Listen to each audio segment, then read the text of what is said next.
Let's face it, without brains, our bodies wouldn't know what to do.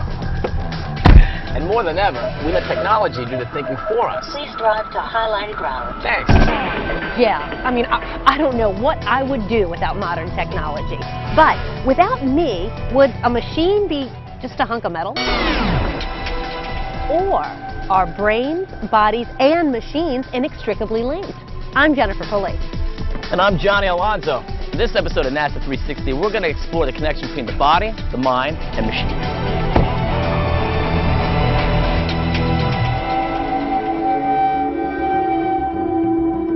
From tools we'll use in future space travel, built to think like us, and even look like us.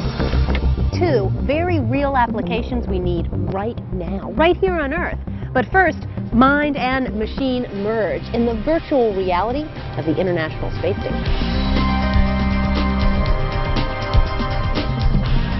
Can you imagine what it'd be like doing a spacewalk? I mean, what goes on through your mind the second you dip out of the craft into the vastness of space?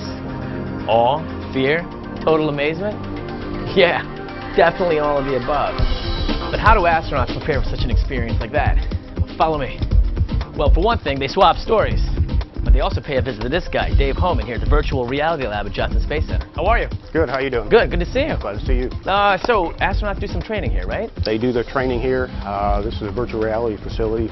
We can assemble the actual space station orbiter configuration as it would actually be in space. Can we give it a test spin? Sure thing. Let's go. Right in there. Right on.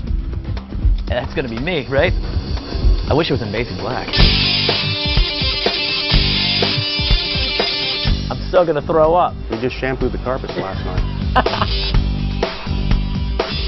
This is essentially where the astronauts come to work their protocol and procedures with between EVA crew members and robotic arm operators, so that it becomes like second nature to them. This is a place where they can actually work out those protocols on the ground before they get into space, and so that it's familiar to them, and it's not a surprise when they get on orbit. You know, I can totally see how this would help astronauts. Thanks, Dave. Sure thing. You ready to get out? Absolutely. Okay. Look, whether you're aware of it or not, our brain is constantly responding to stimulus. I mean, thanks to our various senses, like our eyes, our ears. You get the picture. But when that stimulus is coming from a machine, does our brain respond the same way? Well, my good friend Jennifer Pulley at NASA Langley Research Center is taking a closer look at planes and pilots. See how they work together. Take flight.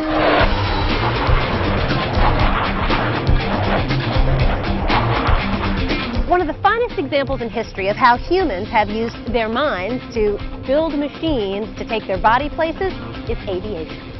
Now, the technology aboard planes has come a long way, of course. Cockpits are digital, and they're more automated than ever. But is it possible to have too much of a good thing? Let's find out.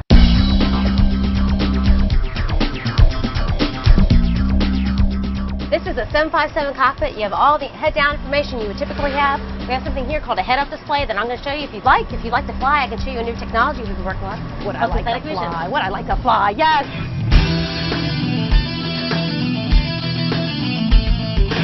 Stir clutch? Okay, well, I'm going to go ahead and put this in to operate. You know, this reminds me of like driving a car. You know, same deal. You've got your speedometer at the outside, but I don't have all these instruments on my car. How do pilots not get overwhelmed and take all this in? That is a great question. The testing we do in here is we're looking at the best way to present information to a pilot. We want to do that so he maintains his situational awareness, so you remember there's a mountain out there. You remember which runway you're landing on. 16 right at Reno, not 16 left. And by doing that, we want to increase their situational awareness, but we also want to make sure their mental workload doesn't get so out of hand that it's overwhelming to fly. So what I hear you saying is you're looking at sort of a combination between protocol, aesthetics, what you see, and psychology. That's exactly right. We're looking at how humans best deal with information, how to best present that to them, and where to put it, and it's everything from visual to control. Sounds like it's never a dull moment for the pilot. Probably not, but you know what? On a long flight, like a long en route flight from, say, Paris to New York, at nighttime, when you really probably want to be sleeping, pilots, they keep all the information there, but they could become complacent. Not bored or anything like that, but there's technologies that you can look at. In fact, Dr. Alan Pope here at NASA Langley has been looking at brainwave technology in simulators to to be able to determine when a pilot might be becoming complacent. Linda, I will be sure to talk to him. Thank you so much for your time. So welcome. Thank you for coming. Letting me fly. You did a great job. I appreciate that. All right, up next, Johnny Alonzo's down in Houston, Texas, and he's going to be looking at another NASA study designed to help pilots prepare for situations where they need to be 100%, especially when their minds and bodies aren't cooperating. One very serious hazard for pilots is that moment when your eyes, your body, and the seat of your pants are telling you something completely different than what your plane is telling you. I mean, you can get thrown off, especially when you need to make a crucial decision, like when you're landing. Can we train the mind and body to work together to handle these intense situations? Maybe Dr. Scott Wood could tell us. Come on in. Doctor, how you doing? Hey, good to see you. So, tell me, what do you do here to keep these astronauts cool? Oh, you know, we're just getting ready to start a study. Why don't we show you in the next room? Let's go. Let's go. So what do we have here? What we have here is a motion simulator that we've used with pilots and some of our returning astronauts. Okay. So it's creating some of the confusing, challenging sensory conditions that pilots experience. All right. And what we're really excited about is some of the new sensory aids that we've been looking at. Actually, this has been developed through some research in the Navy. And the point is, sometimes when you're in these challenging situations, it's not that we don't have enough information for the pilot in the displays. Sometimes it's just grabbing their attention, having them pay attention to it. And that's the point of these tactors. So these are small little pager motors. They're right here. And what they do is they vibrate. So wait, let me clarify something. These are sensors. So, I mean, when it's strapped on the body, if the pilot has to go right, they will feel like a vibration on the right side of their body. That's correct, yeah. That's their feedback. It's kind of like a tap on the shoulder just to get their attention and let them know what direction they need to correct. Very cool. And you said you have Julie helping us out today? Yeah, so Julie's going to wear these and get in our motion simulator. You're braver than I am, I'll tell you that. Okay, Julie, now we're going to try that with the tactor feedback. So what are you having her do, Doc? We're having her controller position so as the computer moves the chair off axis, she's trying to keep herself centered, similar to a pilot trying to keep their aircraft hovering in the same position.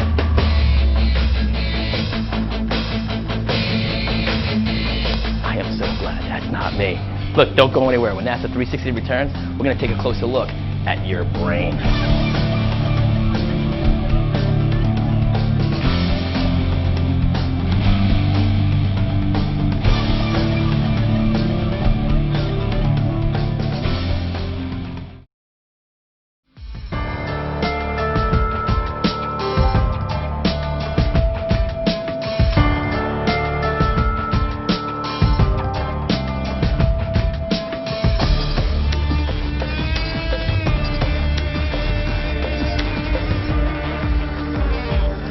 Notice that anytime you're thrown off balance,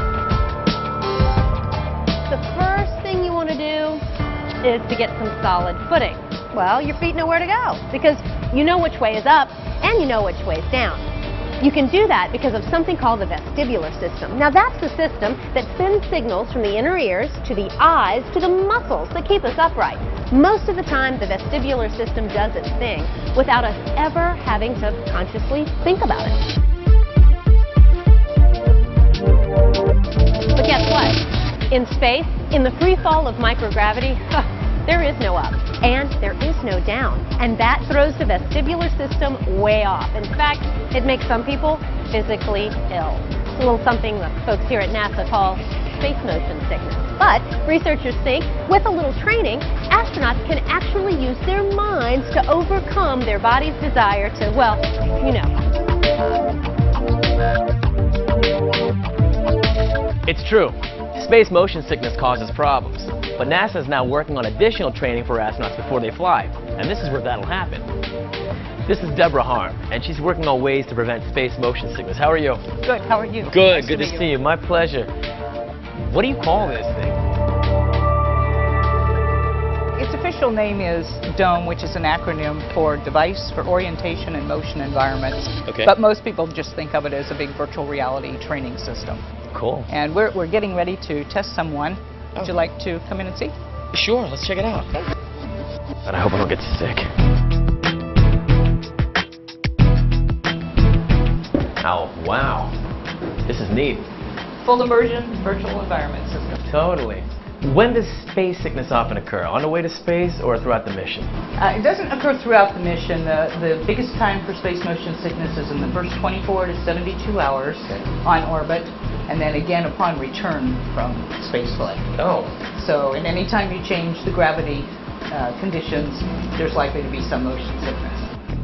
Can we fire this up? Yep, it's ready to go. We just have to show her how to use the space ball, and she can fly through the station. Well, while you're showing her, I'm walking out. You guys do what you got to do.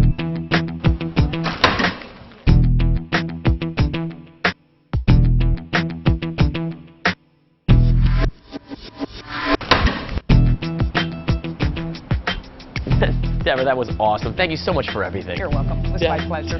Talk about mind over matter. Jennifer, you're up. Now, we all know that when our minds begin to wander, we are a lot slower to respond to things. And really, that's not good if you're a pilot. But what makes that happen? Our friend, Dr. Alan Pope. Hi, Dr. Pope. Hi. He decided to actually take a closer look into what was going on in the brains of those pilots as their minds were beginning to wander, right? That's right. We used an electroencephalogram, or EEG, to study the pilot's brainwaves while they were interacting with flight deck technology. What is a brainwave? I mean, I know I have them going on. I don't think I've ever seen one before. Well, they look like waves. There are large waves and small waves. And we studied 3 different kinds of brainwaves: alpha waves, beta waves, and theta waves. And they differ from each other by their size, how large the valleys and hills are, and how spread apart they are. Now, the system that you used in your study to study the pilot's brainwaves, a little different than an EEG. Tell me about it. We started using a closed-loop system. And it's closed loop because the pilot's brainwaves are connected to the simulator. Sounds like the pilots were actually controlling the simulator, like a mind control video game? It's sort of like that. It is. And we realized that that kind of setup was very much like a neurofeedback system that's used to train to treat ADHD. Well, what did you find? Well, that's where this guy comes in, Dr. Dominic Greco. His company has an exclusive license with NASA to produce this video game technology. And he's here. He's here. Oh, let's go meet him. Hi, Dominic. How are you doing? Good, Alan. This is Dr. Greco, the founder of Smart Brain Technologies. So nice to meet you. Pleasure meeting you, Jen. This is amazing. A video game that's controlled by your brain. It's controlled by your brain just like the work Dr. Pope is doing with the flight simulators. But instead of using a flight simulator, we're using real PlayStation and Xbox video games. Can I try it? Let's get going.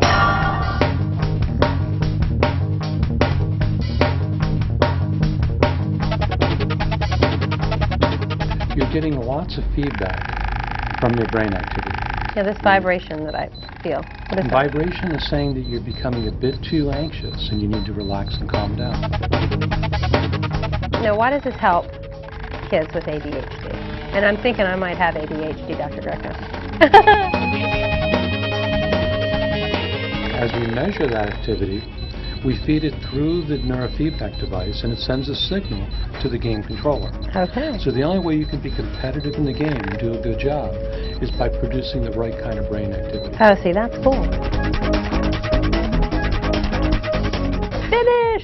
I won! I don't know about that, but God, this was my brain on technology. How cool is that? What's next? I'm sure there's something coming up. Well, actually, I have some students right over here working on some stuff. So get unhooked and let's go. All right. Help. Help.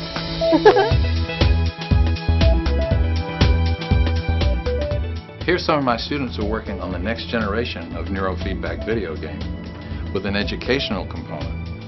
Chase, what's going on here? Well, Dr. Pope, as you know, education and video games have really, for the longest time, been 2 separate realms. So our project here is really to try and incorporate them and add a bit of fun into learning. The idea is to reward students if they keep more engaged. If you stay engaged enough, then you will get a bonus later in the game during the interactive phase. Thanks for being with us today, guys. We really appreciate it. Thank you. Okay, guys, earlier in the show, we learned how our minds and machines work together to help prepare pilots for flight. Well, what about after they return to Earth? Did you know that some astronauts, when they return to Earth, have problem with their locomotion? To find out what that means and how NASA's fixing it, Johnny Alonzo's on the scene.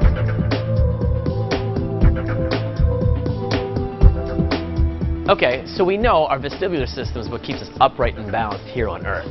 And that going into space completely throws it out of whack.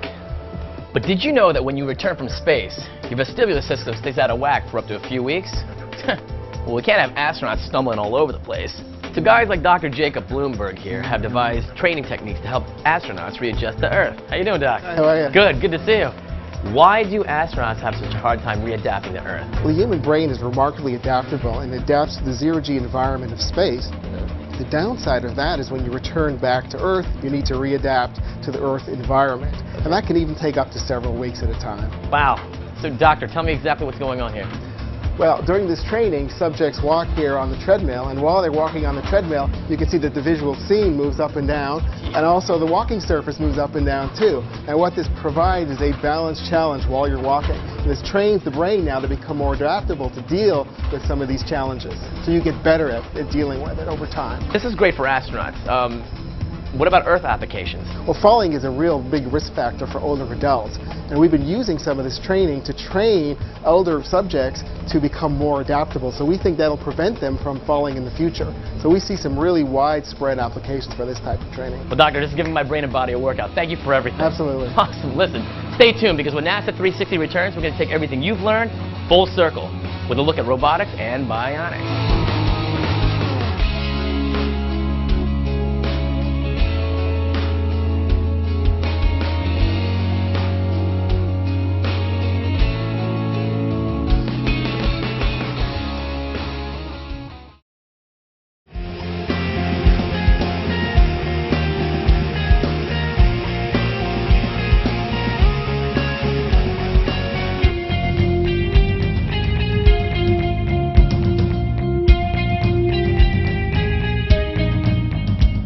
We all connect with various machines throughout the day, especially if we're at work. But what if your job is in an extremely remote location with intense physical demands? Oh, you might need your machine to do some of your work for you. Johnny Alonso is going behind the scenes to ask NASA, what has your robot done for you lately?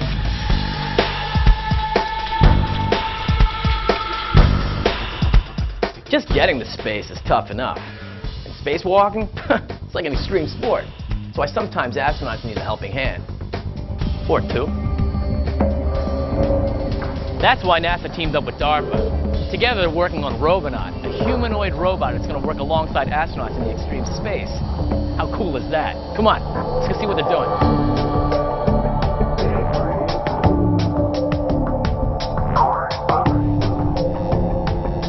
Hey, what's going on, bro? Johnny, hey, man. Good to see you. Good to see you too. Needless to say, this is Robonaut, right? Absolutely, this is Robonaut, and actually this is Robonaut in our planetary configuration. We actually have several different lower bodies that we put on Robonaut, but in this instantiation of the robot we've got a four-wheel drive base. Nice. So we're visiting missions for the Moon and Mars. This is just wild. I mean, it just looks like lasers should be shooting out. Yeah, I know, it's fantastic. Actually, there are lasers shooting out of this thing right here. It scans out in front of the base, looking for rocks and stuff to, so the obstacle avoidance, things like that. And actually, in terms of the sensing all over the robot, we've got force sensing going on right here. So it knew to come in and not squeeze the box too hard. So it was actually actively sensing kind of the weight of the box. So Nick, when do you see this Robonaut technology, being used, like on the moon? So as we head back to the moon, circa 2020, before the human missions end up on the moon, you can envision Robonaut landing on the moon, a year or two ahead of the humans to start, digging trenches for lack of a putting together habitat. Exactly, doing all the preparatory work that's going to be required so that when the astronauts land on the moon, they're just productive out of the box. So is this timed 1-to-1? Oh man, that's a great question. It depends on where it's operated from, and it depends on factors like the speed of light and stuff like that. So what we're actually looking in that instance is something that we call supervisory control, whereas I'm a guy back at Mission Control or a person in a lab or in a HAB module operating maybe 2 or 3 of these robots. And what I'm starting to do is I'm starting to tell the robot, go over here and do this activity. So I'm actually not controlling the actions of the robot 1-to-1, but I've stepped back at a very high level and I'm controlling maybe 3 or 4 of these things, just pointing out activities for them to do. So I just realized that Robonaut's spun, what, about 180 degrees? when it's anthropomorphic like this, when I'm running the robot, it's then intuitive for me to control. So when I teleoperate the robot, I put the headset on, I put the virtual reality glove, and I step into this huge virtual environment of the robot. And I look down and I got robot arms, I got robot hands, I got robot legs. Yeah. And as I move around, the robot moves around and mimics my actions. You get a lot of advantage by making it look like a human. Nick, thanks a lot, bro. Johnny, pleasure, man. See you soon, huh? Robonaut, later. Robotic technology obviously has some important applications in space, but lately, it's been making a huge impact here on Earth. Combining the powers of mind and the machine right where the body needs it, that's a technology with a whole lot of heart.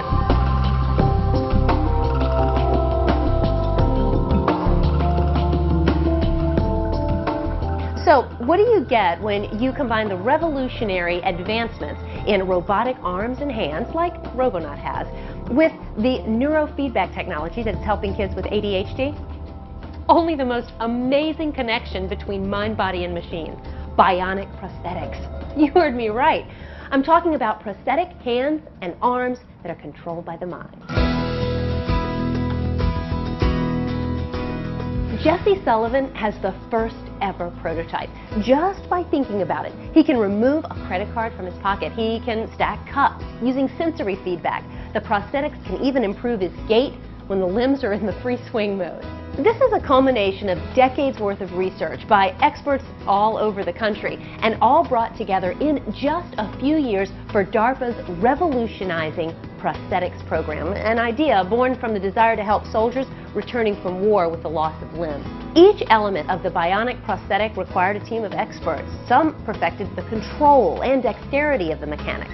Others worked on the sensory feedback or on creating a lightweight design. And prototype 2 might include synthetic skin, flexible, integrated, lightweight, multifunctional skin called film skin. Oak Ridge National Lab is developing the temperature sensor for film skin, while the National Institute of Aerospace at NASA Langley Research Center develops advanced pressure sensors. Now, together, the sensors will allow an amputee to do something as simple as picking up a paper cup full of hot coffee. They'll be able to sense how hot it is and know how hard to squeeze the cup so they won't spill.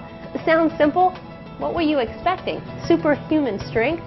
It's only a matter of time. Human beings are continually adapting to new technology, yet there is still so much to learn about how our minds and bodies work together naturally.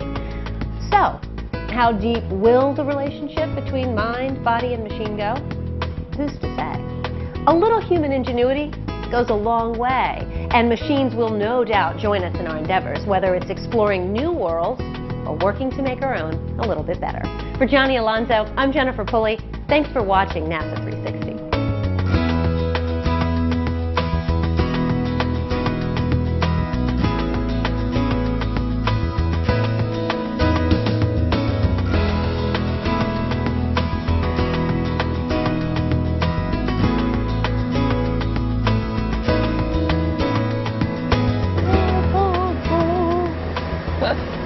Wow.